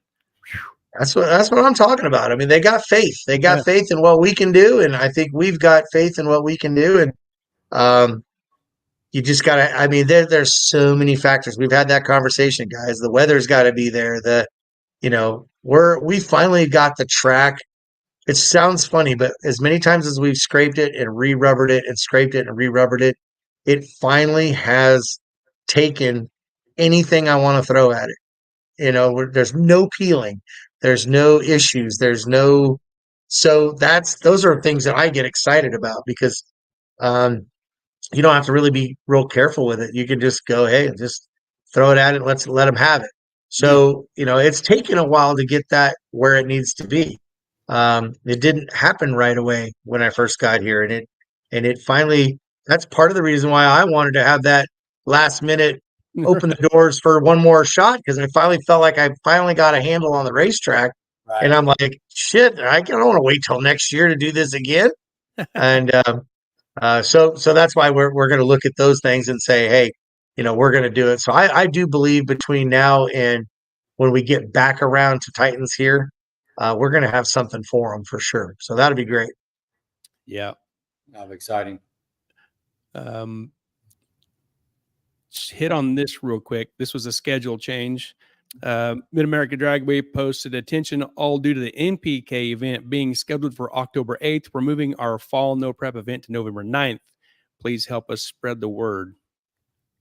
Yeah, that's just a situation where, let's face it, you're going to do a no prep. The no prep King race was not on the schedule at Tulsa, not until recently, and that has to do with their, all the things that they're trying to put in place. And I'll be honest, in an event like that, they're not gonna care what race is out there or what they're gonna step on. They're gonna look at the dollar amount and go, I don't care what's on my schedule, it's now gone, and I don't care what it's on everybody else's schedule, it's gone. And so the smart money on my end is, okay, let's walk away from this. Let's move it a couple weeks out, and because we figured we were going to lose a lot of our spectator base, which comes up from that area to watch. And we were going to lose some of the few cars that we already had. we'd really like to build this program up. It kills me because all these guys, oh, no prep, oh, no prep, oh, no prep. They have like 35, 40 cars show up, and that's all categories. And that's kind of pathetic. And the bad part is again, because we run a pretty fast pace. I mean, we were like, don't send them to the water box until the scoreboards are lit. And I mean, it was like, run it slow, because now I got 500-600 people in the grandstands to watch 40 cars. So really like to see this thing build itself back up. And for the index cars that, it's sad because I'm not spraying any glue, but by the time they pour their own puddle and make a couple of laps, that track's nasty. Like, it's better than my bracket prep. So all of the index classes should be full because it could pay good money. We just like to build it, and you're not going to build it running opposite of No Prep Kings when you could potentially lose some cars, and you're damn sure going to lose the fans. So just a self-preservation change. And I've already had people go, well, what's going to be back on the schedule? Nothing. Not until do we keep it open weekend? I don't know. But right now, nothing's on the schedule for October 5th, 6th. So we'll just kind of play it by ear. I might need to recover after my September 28th experience, because that no prep race was supposed to be the very next weekend. Then it was our Halloween race, which is going to be one of our biggest bracket races of the year. And then our closeout event for small tire and PMRA, which is a doubleheader. So I'm thinking this, and then back up. Labor Day is my biggest 3-day bracket race that we do. We'll have a couple hundred entries there, no problem. We'll work through 3 days of long hours. And then the next weekend we go to the ET finals. We come home, we have a Pontiac event. Then we do our what used to be the Wally race, which will now be the rod race for the rod, and then go into the 28th. So it was going to put 8 weeks of just Harper might need a break by then. Busy. So we'll see what happens. But that's the time of year when our weather finally starts to cooperate. Last night was not cooperating. I mean, last night was ugly, but we got through it. So we're all here. We're all better for it. Yeah. Was talking about the threes, and Todd Bennett says there are threes coming soon. Todd has a really badass Corvette. It runs on big tires, I believe, and he could come down and reset the big tire track record. I believe his car's been pretty fast. Yeah, little tires on it. What, Rod? Three. I think he was flying. Oh, wasn't he? Yeah, he was. He was there when we was there last time. I don't know if he was there this weekend. Sure. Didn't see much video on that. Yeah, the big tire record, Brandon Sandlin's got, I believe it's like an 82. And I can tell you that Brandon has been faster than that in, we're going to call it private testing. Yeah, we're going to call that private testing, where we just, hey, can I come out and shake some stuff down? And, he went and put a 3-speed in that car. And, let's just say it responded well. So, it's flat nasty. So more power to him. So come on, get you some. Man, I'm all in. So let's see what happens. Now the big tire, just so that anybody's watching that knows that big tire cars do not belong on radial tracks. I also know they do not belong on radial tracks. So what our plan is, we're going to run the heads-up bikes and the heads-up cars and all the stuff that needs icky-sticky up front. The run order will then be dictated based on how the track needs to be prepped. So we'll put big tire at the very end of the rotation. And the theory would be that we will go out and drag the starting line prior to big tire till about 60 foot. No more glue. So it's radial prep from 60 foot on. Now the big tire guys can get some wheel speed. What does wheel speed create? Wheel speed creates a wonderful starting line.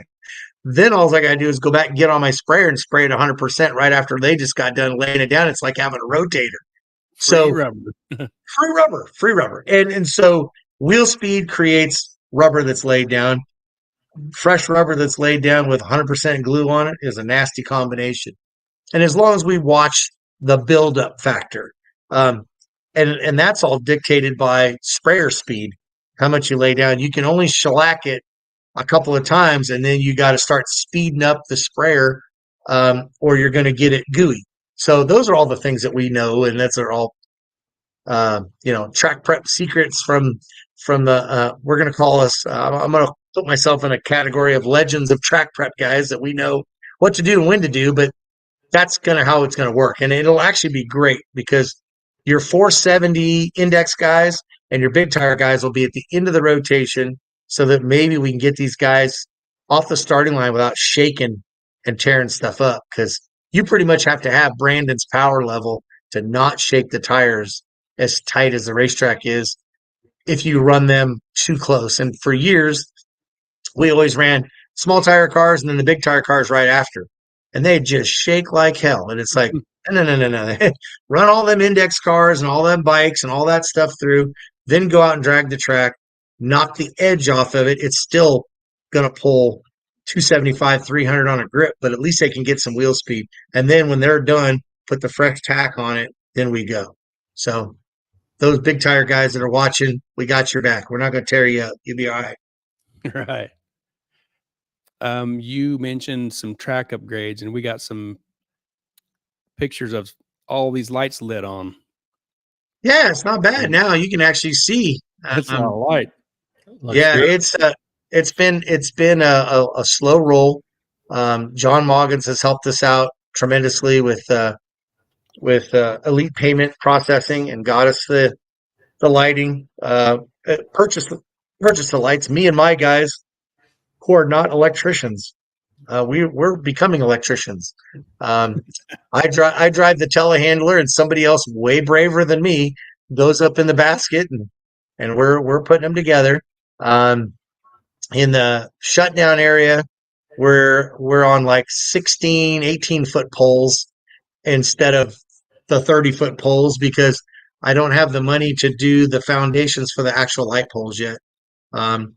As these 8 races in a row happen, hopefully there'll be some budget there that we can upgrade. But right now, it's good. We actually had a major deal Friday night. We forgot to turn on one set of lights and had basically 1,000 feet of shutdown area that had lighting, and they weren't turned on. So a couple of bike guys are like, "Oh man, it's great!" And then all of a sudden, you just drive into the abyss, and I'm thinking, "Well, damn, how far did you go down there? It's an 8-mile race." Oh yeah, I had 1,000 feet of racetrack, still had lights, and just forgot to go turn the generator on. We were in the process. We had put some brand new lights up in the first part of the shutdown area, and when they turned them on, they were shining right back at the racetrack. And I'm like, "Oh, you can't have that." I mean, you're staring at the tree, and here's this white, bright light right now. I'm like, so I called the guys on the radio and I go, hey, that first light, whatever. They say, "Which light is it?" How the hell do I know? It's a quarter of a mile away. Well, one of them is pointed right at me, and they go, "Oh, we found it." We went back and got tools, came back and fixed the light, and they go, "Is that fixed?" And I said, "Yeah, that's perfect." And then they forgot to go down and turn the rest of the lights on. Oh, no. So it wasn't until midnight when we go to shut the thing down that we drive down there, and somebody goes, "We forgot to turn the lights on." I go, "Well, they'll be happier tomorrow."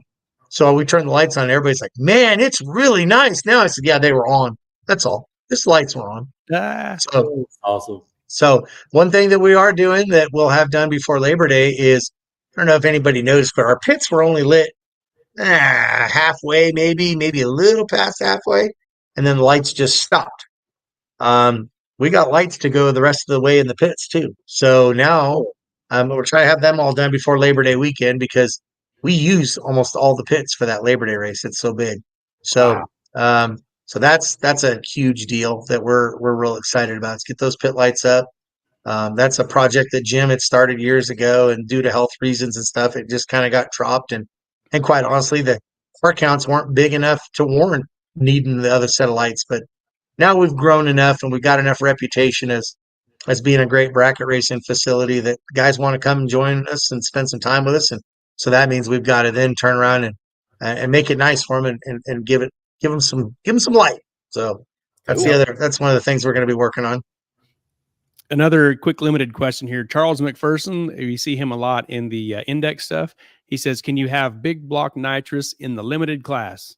And Yes, you can. That's the only power additor you can have with a big block is nitrous. It's a single stage. Is that what the rule says? It was a single kit, and I think it was 250. I think they had a jet side or it was like a 250 kit or one plate. I think maybe it's a one plate unlimited. Big blocks dash single stage nitrous only. There you go. So that sounds pretty wide open. Yeah, it could be an 800 single plate. I've seen them, so bring it. Hey, or a single fogger stage. Fogger too, yeah, single stage. Yeah, absolutely. It's just one stage. So that could be, that could be interesting. Yeah. Look at that. There's another picture of that track. Woo! Is this from Denton? Is this where this is at? No, that's right here in Ark City, Kansas, baby. I took that about midnight. I just walked over the wall and snapped it, and it's weird because even on the iPhone, like those lights are bright. I mean, like obviously you could see the reflection, but it was it's pretty it's just way better than it was. It ain't perfect, and we know that there's facilities that are probably got, I know that you go to Vegas or Charlotte, some of these national event tracks where they're running fuel cars, it's better. But I can tell you, I've been to Mocan at night, we're good. I've been to Oklahoma, I've been to Noble, we're good. Been to Kansas International, we're good. So yeah, I think you're going to find that seeing is not an issue, and we've got some lights now on the return road.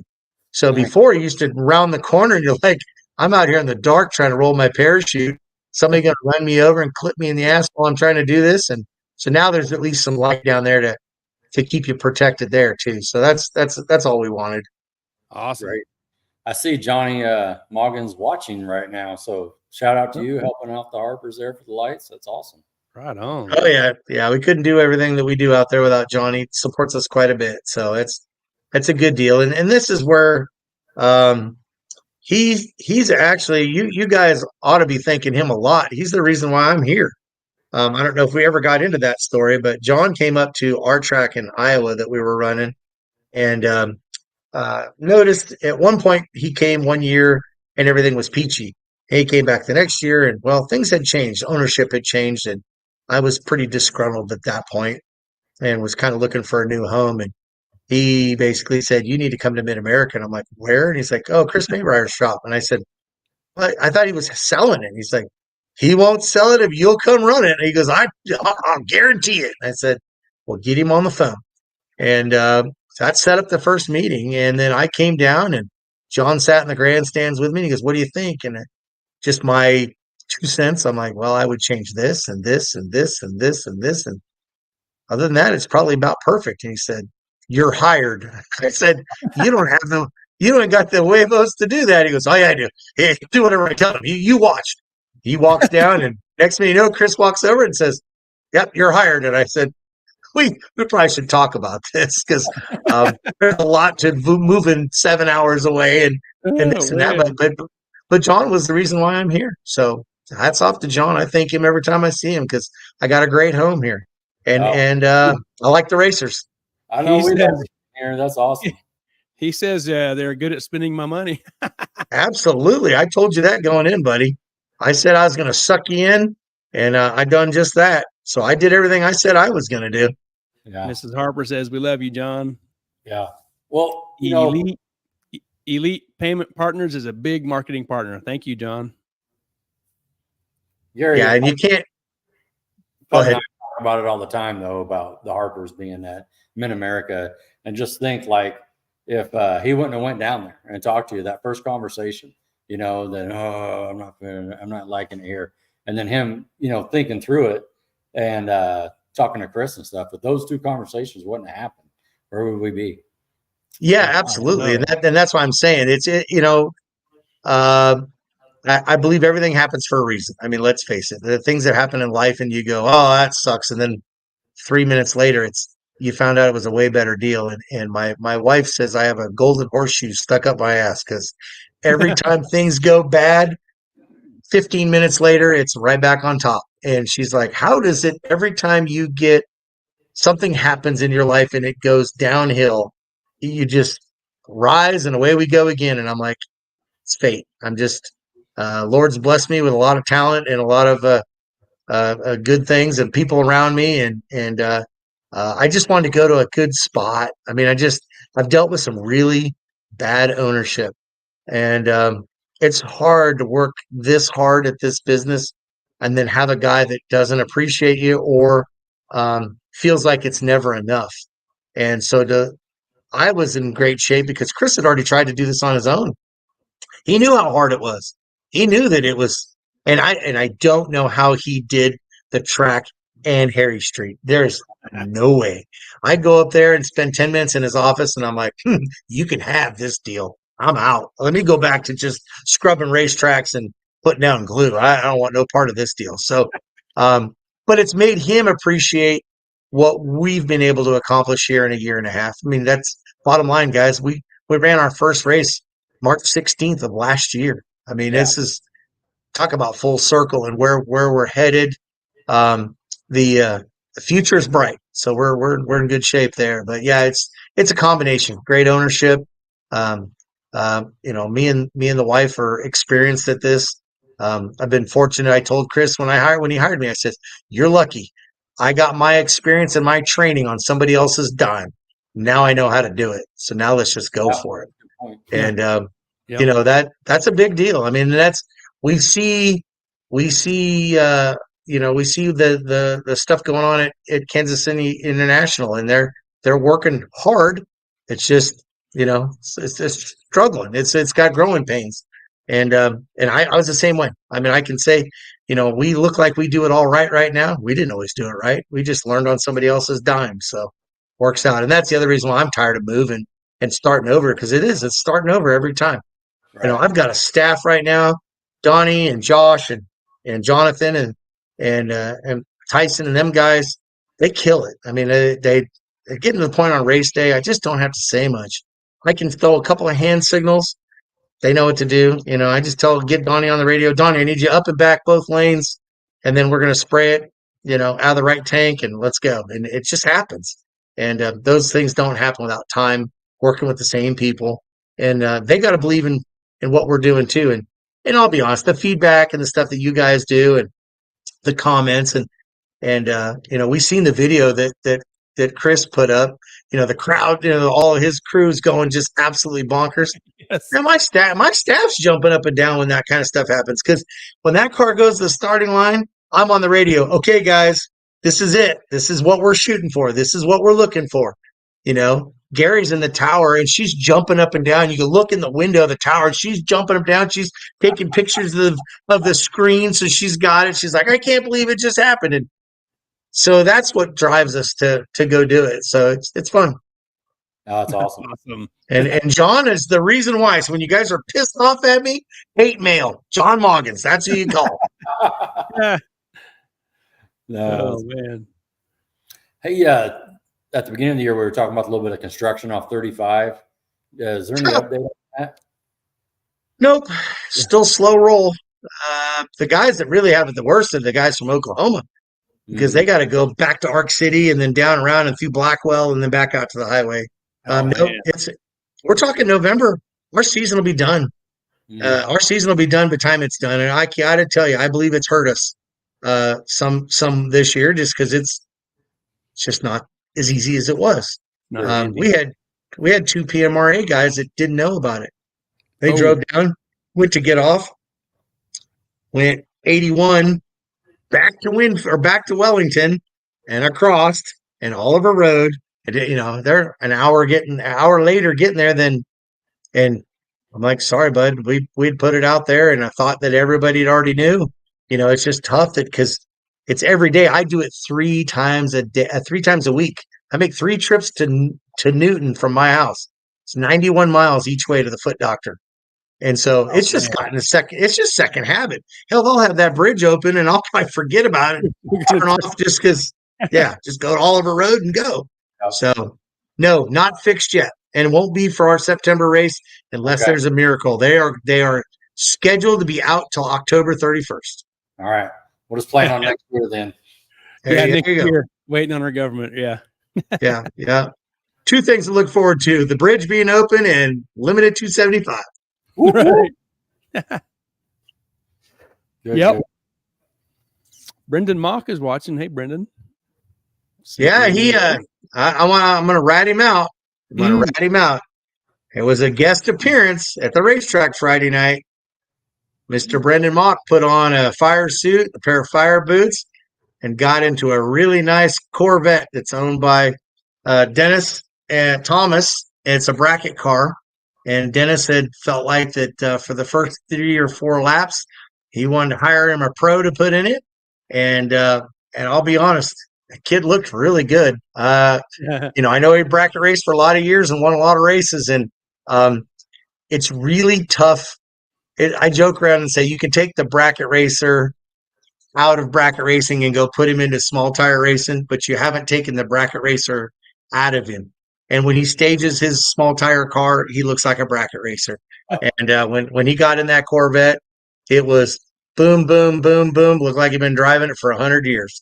So they were just shaking down a brand new combination. And they started out with a low RPM and an easy shift. And by the end of the night, the RPM's up and the shift's up and the thing's hauling ass. And very impressive piece. So he'll be a good new bracket car coming out. But it was good to see him out at the track and got to talk to him for a few minutes. And so, but yeah, he said he had to go dust off the old fire suit and come give it a whirl. So we look forward to seeing him next year. Yeah. Heck yeah. Cool. I think we're good on comments here.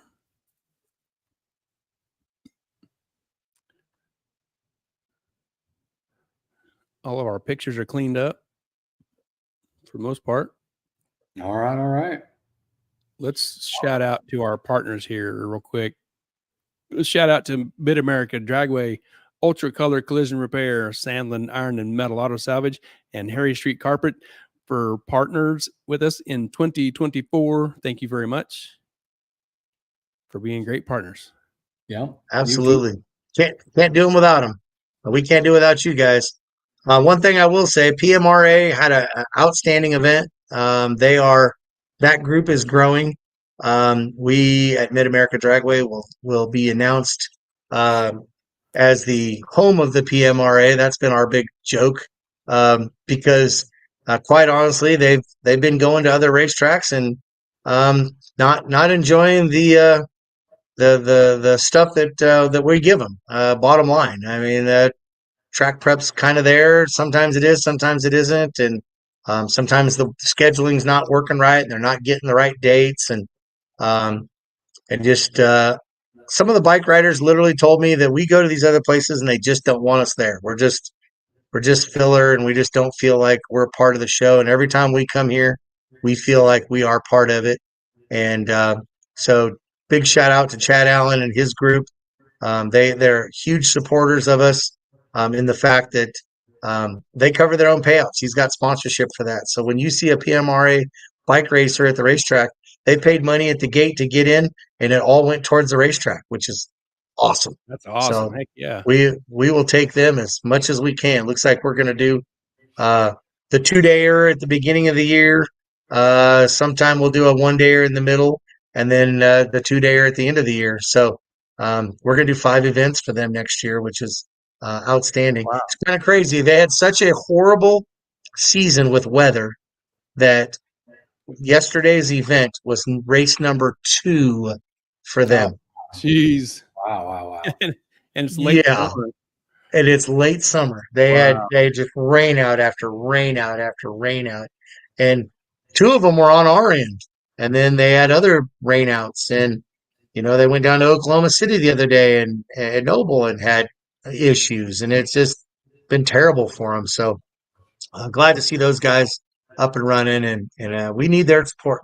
Absolutely. So, and of course, he's got a lot of marketing partners that help him too. And none of this stuff works without support. It just doesn't. There's just not enough dollars coming in the front gate to cover it anymore. Years ago, you could make enough money at the front gate to cover everything you're doing. And these days, it just doesn't happen. So costs are just too expensive. Yeah. Yeah, right on. But other than that, that's about all I got. 27th and 28th, get it on the calendar. You don't have to. Yep, you don't have to get there real early if you've got a heads up car. We'd like to see you in the facility and get parked and that kind of stuff. But it's that's going to be a no reserved pit spot weekend. We've got a couple of spots that are reserved. The two guys on the screen in front of me, but very few spots are going to be reserved. So it'll be one of those deals that the guys can come in from out of town and, we want to wing into a spot, get after it, because that's kind of how we're gonna roll that event, and we'll just see how it goes. I think it will be interesting because we're gonna see probably some hard tire cars, which I will move them out of the groove. We're probably gonna see some stuff that's not gonna be real favorable to our racetrack. But I think anybody that was there for the Titans race, seeing the absolute mess that we were in early in the day with the heat and stuff, and gave me the time and gave me and the guys time to fix it, and came back with just a stellar racetrack. And so we thought, it took us an hour, and it's probably a little longer than we wanted. It probably could have took about 40 minutes. If we would have known this is the game plan, this is what we're going to do. Now I know exactly what to do, and we'll just go back at it, and it'll be fine. It'll be fantastic. So and then let's see what happens. Let's put on a show for the fans so that people will decide that this is the kind of racing I want to come see, because I can't do anything to grow it without money, and I can't. It's a chicken or the egg scenario. You put up more money, more racers will show. Don't have the money to put up to get more racers. I need more spectators. Can't get more spectators without more cars. So it's like something's got to happen first. So that's why we're going to take the shot, put the $5,000 up, put all the qualifying bonuses up, put all the record bonuses up. If we get there, fantastic. If we don't, we're going to have some fun. Cool. That sounds great. I'm looking forward to it. It's on my calendar. Gary, on yours? It's on my calendar. That's just next month will be here before you know it. Coming quick. Okay.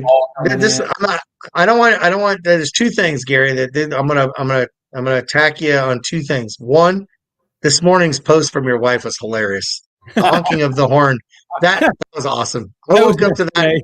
Yeah. I woke up to that and I was dying laughing. That was great. Second of all, at the pace that you work, you better get your ass busy. April's going to be here before you know it. And I don't want to hear. Listen. You're going to buy entry fees whether you're there racing your golf cart or you're racing that. I don't care. Okay. But you are locked in no matter what. So get going. Quit talking about it and just let it fly, baby. Just let it fly. Deal. All right. That's it, guys. That's all I got. I've had fun tonight as usual. Yeah, it's always fun, Mr. Harper. Now I get to go to California and pick my mom up. That ought to be fun. Safe travels for real.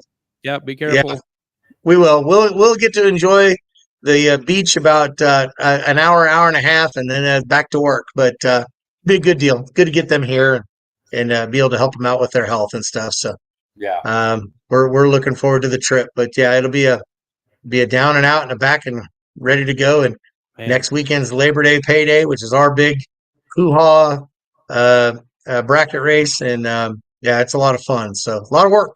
That's okay. We're not afraid of work. As long as we keep our feet under us, we'll be all right. Right. We appreciate you. You're doing a great job. Yep. Well, thank you. And I don't do it without a staff, and I definitely don't do it without the wife. She does all the hard work. She does all the push-ups. Hell, without her, I couldn't even get on here with you guys. You know what a train wreck that is. So, but it's all good. So, gentlemen, I'm out of here. Thank you, See Mr. you, Harper. Mr. Harper. We'll see you soon. Later. Bye. That's awesome. Craven says the man has to gotta go a quick trip for coffee. I was going to Quick Trip for a ham, egg, and cheese croissant. God, they got really good. Oh man, they got really good ham, egg, and cheese croissant. Hey, you can't sneak out of the house though. She's got you on lock there. She says you on the video. She got the car booby trapped up. That was awesome. I had to get back out and get the dang key and find the right button, and Yeah, I was like, wow, can't sneak away with this. that was funny. Man, Chris was answering Charles here. Charles, when I looked up the rules, it says 1 kit on the big block there you go. on that nitrous rule. Yeah. And Chris Hogan, he is Faux Dad media guy, and he was at Kansas City. He says Faux Dad Racing Media will have a ton of video from Flying H from last night. He said the laptop crapped out. I was live for all eliminations too yesterday, so he'll get that sorted out. Yeah. Yeah. Yeah, and just thinking through that, I think Todd Bennett, the Corvette, right? He was Yeah. on yeah, he raced Mickey yesterday. Oh, did he? Okay. I I remember remember seeing seeing Mickey's car. I remember seeing the Corvette. Yeah. Palmer was out there too in the Corvette. Who was? Scott Palmer, Oh, okay. Wow. that maroon Corvette, you know, Right. Yeah. was there too. Yeah, I didn't see any of that. I missed all that. Yeah. Oh, Faux Dad, I got it off their videos. Yeah. Cool. Cool. Well, good deal, man. Well, it looks like you need to get to work. I just heard Gary Harper call you out. Golly, let's go. Kind of poked me, didn't he? He did. He said you're entering a golf cart, the red F-250, the Explorer, something. Man, Great. I'm about to figure something out, I guess. Gee Yeah, whiz. yeah. Getting called out Yeah. or else. Yeah. All right. Yep. I think we're good on comments and Okay. pictures. Ready to call it quits. You got anything? No, Really? I'm ready to call it. Another comment jumped in here. Yeah. Oh, Chris says Frig went in the 390s. The car they called the Frig was at. I don't remember what it is. Chris will tell us. That's what they call a car. I think that's the name of the car, the Frig. I might be wrong. I don't know. I think you're right. Yeah. Yeah. Oh, Brian Snyder was watching Yeah. the limited white Mustang. Oh yeah. The LS. That's Yep. a nice car. Yep. Well, you ready to bust on out of here, Rodney? Another comment popped in here. Joseph Thomas says, figured you guys would have been there. Yeah. Yeah, we talked about it. We had that conversation. We did. We just pulled last second. Yeah.